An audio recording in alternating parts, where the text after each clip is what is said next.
Hey, young adults, welcome to YA Online. We hope you're doing super well today. And hey, we hope you tuned in last month when we talked about community is everything, because we really believe that in this season, community is everything. And tonight, we're going to be speaking on relationships, because hey, how many of you know in community you find relationships? And we've got some awesome people in the life of young adults here with us. We've got Caleb and Bex, who we love dearly, and we've got Alex and Naomi, and we're going to big up these two because they are engaged and about to be married, which is awesome. But guys, we honor you because planning a wedding is hard enough, let alone planning it in this season with COVID, with all the restrictions. So guys, we love you guys, and you're going to have a great marriage, and we're believing for a great wedding day also. Thank you. And hey, also, these guys have just come together beforehand, and you've all come up with some relationship questions. We don't know what they are, so this could be interesting tonight. But you guys are going to ask us some, and hopefully we'll be able to share some knowledge, maybe even some wisdom, who knows. But hey, let's kick off, let's dive in. Who's got the first question? Got the first one. What are some difficulties you two find when leading in church as a couple? Difficulties in leading together in church as a couple. I would say for me, and this is probably more like early on when we started leading together, we were newly married, we got asked to lead YA, and I think now over the years I've really understood the value of having trust, and trust not just in the general sense, but trust specifically in when Megan makes decisions about the ministry. I think why it's so important is because like so many times we have to make decisions on the fly, and so many times we have to make decisions there and then, and we might not be in the same room, or we might not be like together, we might not have the time to sort of talk through all the options and everything else. So I think for me, definitely, I would say that I trust Megan when she makes decisions, and I think as well, like it's just a time thing as well. You know, we've learned it's more efficient, and so I would definitely say that, yeah. And I think for you guys, you know, whether you're leading in ministry together or whether you're together. When you're married, you lead together. You lead your lives together, so you lead each other in marriage. And you can apply what Nathan said to that. And when you have kids, you're going to have to trust each other in leading your kids together. I have to trust Nathan's decisions when he looks after Clara, and vice versa. So I think that applies whether you lead in ministry or just lead in general when you're together. That's so good. The next one I think we've got a particular kind of interest in, which is how do you manage the transition from, say, the honeymoon period into marriage or into the next steps in your relationship? I love this question. I think especially for Christian relationships, it is a massive change. It's a massive difference when you get married, because not only are you getting married to someone, you're moving in with them. You might be moving out of home for the first time. So you had that honeymoon phase, which is amazing and, you know, very enjoyable. We loved our honeymoon. We did. But then after that, you have to come back to reality. And the truth is, we really struggled in that after phase. We really had a tough first year of marriage, and we wish we had some wisdom thrown into us, because we were there crying and thinking, what is this? What is marriage?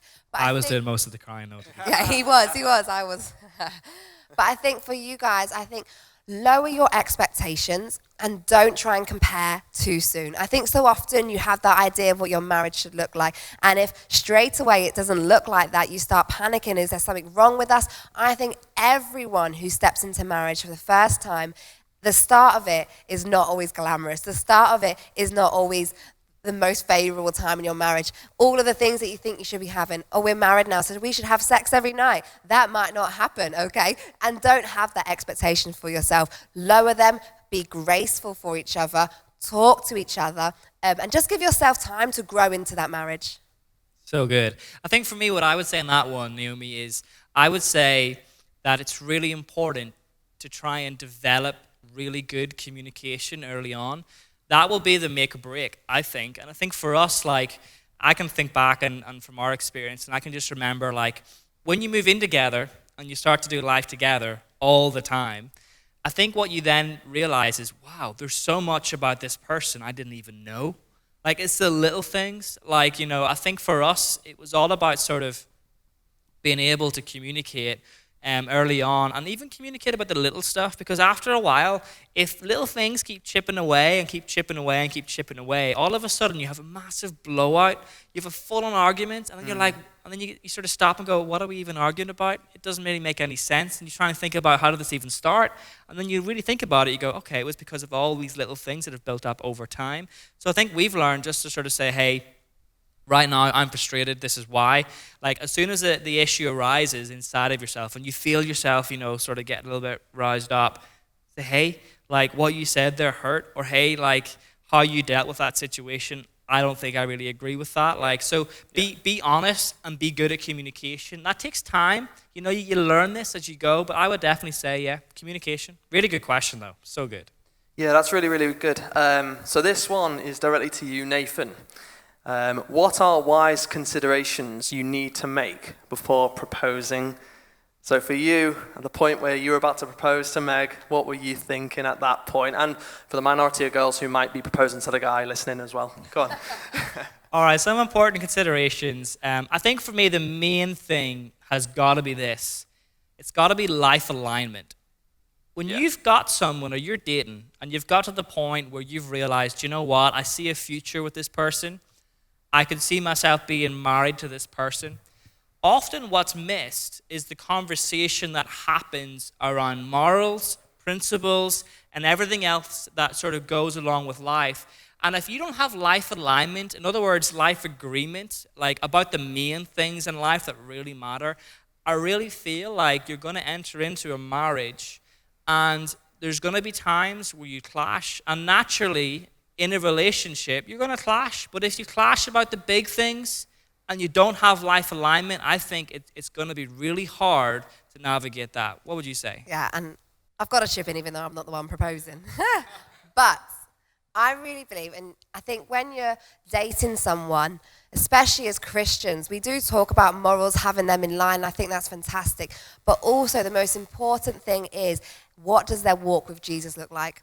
Do they have a passionate love for God and Jesus? Because for me, I know I'm not who I am now when we were dating. Like, I had a lot more things, baggages, you could say, or I was a lot more, a bit cuckoo and, not patient and all these things when we were dating.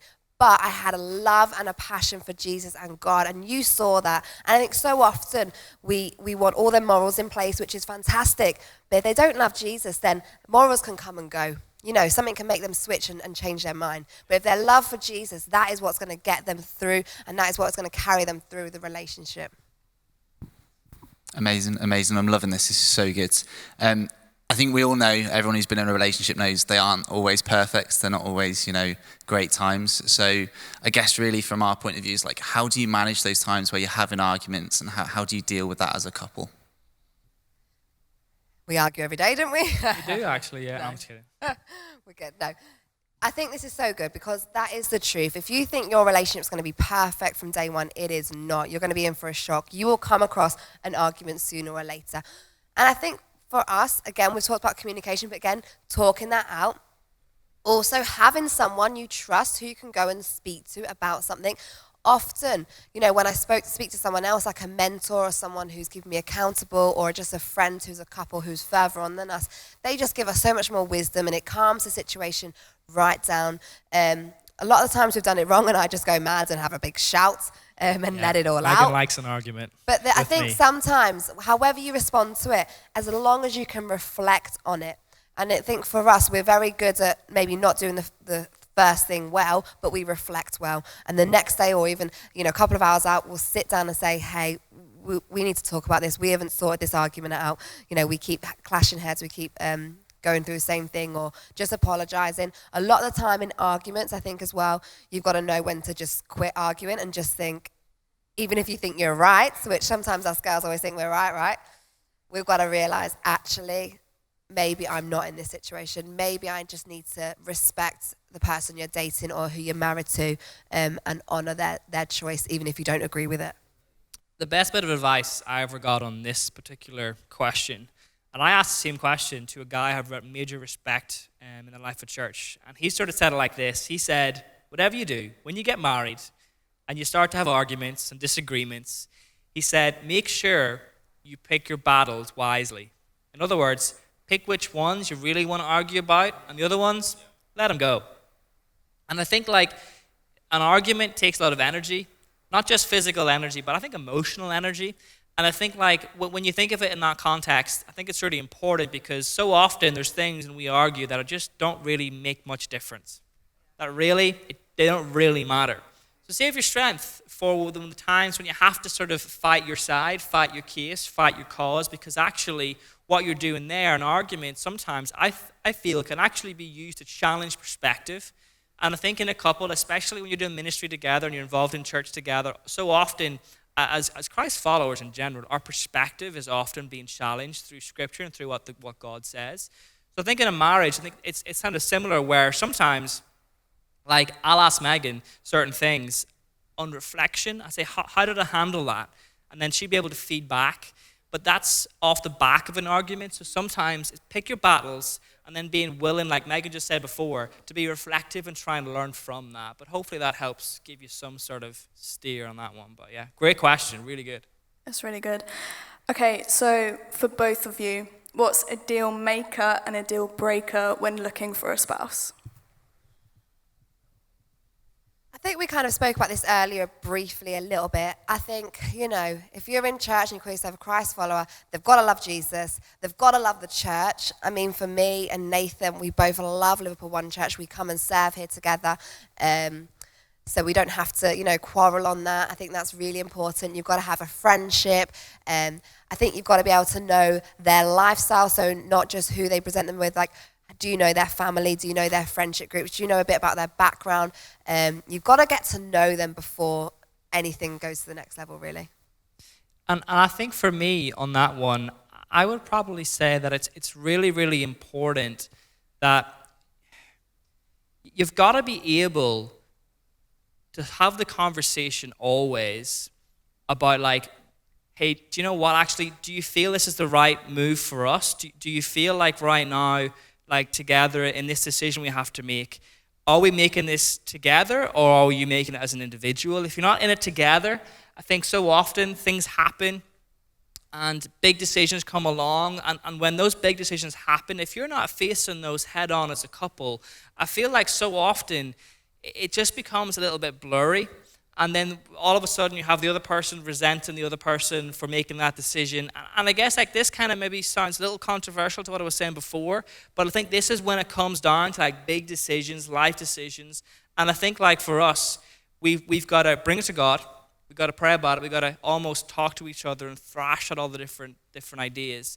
But yeah, I'd probably say like having that open time with each other that you can communicate openly, fearlessly, I think is really important as well. But yeah, great question. Got one more question. One more? That's great. I'd love to, if you don't mind, just jump on that as well. There's a book that Luke's talked about and that we read together, which was Love, Sex and Dating. And that talks, it's a really, really good book that I'd recommend you read as a couple. But that talks about your non-negotiables. And it says, when you're starting out in a relationship, write down those non-negotiables. And if your relationship is going to compromise them, it's not from God. It's not for you. And it's just not the right timing. So, yeah. Amazing. I'll do one really last quick question then. You've touched on this already, which is about mentors. So just talk us through why mentors are important and how do we find them? Love this question. I think they're so important. That word mentor sounds quite serious, but really it's another couple who are further on than you, who you trust in and you can go to. I think if you're in a relationship and you haven't got one, you're almost saying, hey, we're good, we've got it all sorted, we are the perfect relationship. Because at the end of the day, when you've got a mentor, you've got that attitude of saying, I want to learn and I want our relationship to be the best. So I think when you have a mentor, you've got that person you can go to. When you're picking a mentor, find someone who you can trust, find someone who you know will encourage you, find someone who you feel like you can meet with regularly. But I think one thing we sometimes get it wrong when young people ask for mentors in relationships is that they sit down, have coffee and say, hey, can you be my mentor? And they're like, yeah, great. But then nothing happens from there. So I would really encourage you, if you're out there and you're dating, for you guys, when you find a mentor, it's actually on you guys, not necessarily the mentor to chase you. I know me and Nathan, we mentor a couple of couples, but within that, we always have that attitude of, hey, we're for you guys, but we're not going to come and chase you. So our doors are always open. Come and reveal anything you need to us. Come and get any help from us. But guys, we're not going to harass you and be like, how's it going, how's it going, how's it going? Because we all live busy lives, and maybe the one you're going to for mentorship has that busy life. So I think be respectful of that, but also pursue them. You know, we love it when people come to us and say, hey, we need some advice on this. Hey, we need a bit of help on this. It's like, we love to talk about this stuff. So, you know, for us, it's just an exciting area. And I would say just sort of on that as well, in terms of a relationship, when you think of mentorship, get a couple that's further on. Yeah. Get a couple that's done more life. Yeah. Get a couple that you look up to and go, actually, do you know what? We want to run with them. They almost feel like family. Like we've got that with a few people. And I think why that's so valuable is because what happens is Megan can vent to the girl and I can vent to the guy. It sounds funny, but what's good about that is then they get together and they have a conversation and they sort of go, this is kind of what's going on right now in the relationship. Then we come around together and then they address us together. It's almost like counseling, I guess, for couples, but it's through a couple and through sort of a mentor. And I think that's actually been really valuable for us to have that open conversation, like with us two and them two, and they just help talk to us about that. And I think, do you know what, like, I would say for whoever you are, if you're in a relationship right now, or perhaps maybe, you know, you're thinking about going into a relationship, or maybe it's more established, make sure you've got a couple that is like a mentor for you. Make sure that it's a couple that you trust, that you can go to whenever you like. But yeah, that's a fantastic question. But hey, so good, right? And guys, time is gone, way gone. And we need to wrap up this because we could be talking on this for hours and hours. We love this conversation. But young adults, we would encourage you not to let this conversation stop here. Keep going with it.